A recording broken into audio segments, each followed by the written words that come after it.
គិតថាភ្លឺថ្មីល្អជាង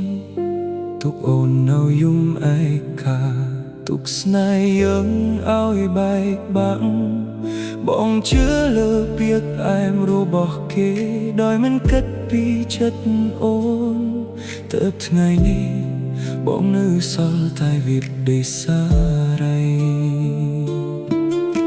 មនុស្សដែលបងជ្រើសរើសស្បែកជាក្បត់បងដូចគ្នា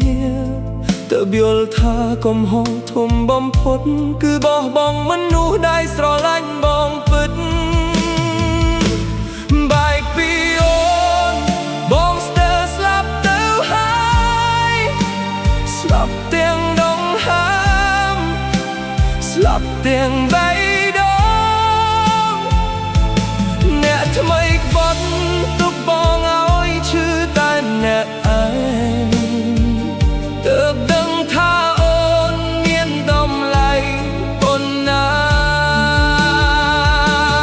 បងសុំទោសទោះដឹងថាយឺតពេលបងសុំទោសទោះគ្មានសិទ្ធិที่សុំអភ័យបើអូនមិនអាចទទួលបងវិញបងសុខចិត្តរស់ជាមួយវិបដិសារីមួយជីវិត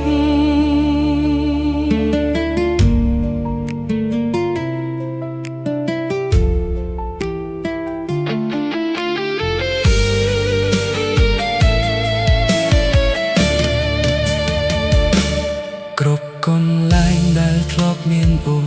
ថ្ងៃនេះនៅសល់តែការចងចាំស្នាមយញឹមដែលបងធ្លាប់មើលរំលងคล้ายជាអ្វីដែលបងនឹកបំផុតបងមិនស្ដីបន្តវាសនាព្រោះបងជាអ្នកបំផ្លាញស្នេហ៍នេះដោយខ្លួនឯងបើពេលវេលាអាចត្រឡប់ក្រោយបងនឹងមិនចាកចេញពីអូនទៀតឡើយបែកពីអូនបងស្ទើរស្លាប់ទៅហើយទួននៅដកដងហើមក៏គ្មានន័យអ្វីអ្នកថ្មីក្បត់បងទទួលជាកម្មផលរួចធ្លាប់ក្បត់ចិត្តអូនមុនគេបែកជាតិនេះអូនមិនអាចចាប់ភ័យបងសូមជូនពរឲ្យអូនជួបស្នេហ៍ស្មោះចំណែកបងនឹងរស់ជាមួយការសោកស្ដាយរហូតដល់ថ្ងៃចុងក្រោយ